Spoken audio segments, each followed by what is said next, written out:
Hello everyone, so in this video, we're going to be comparing Photoprism versus Immich. Now if you don't know what these two are, Photoprism is an AI-powered self-hosted photo app designed for organizing, browsing, and sharing photos and videos with a focus on privacy and advanced metadata handling.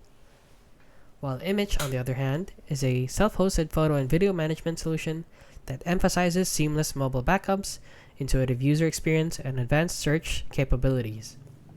Now let's go over their pros and cons, starting with Photoprism right here.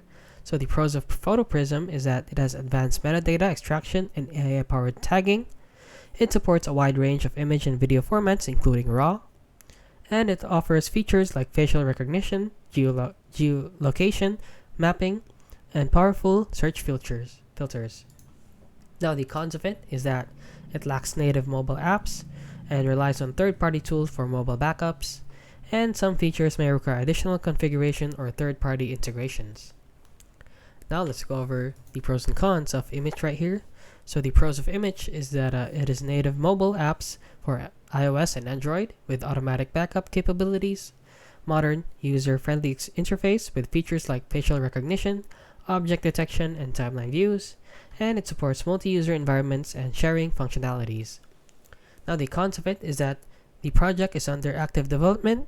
Immich is under development and may encounter bugs or breaking changes. And lastly, some users have reported challenges with handling duplicates and folder structures. So, which one is right for you?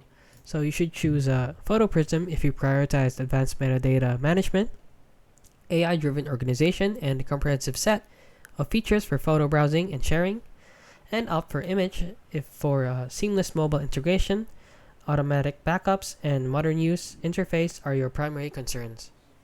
And that is basically it. So if you found this video helpful, please consider liking and subscribing.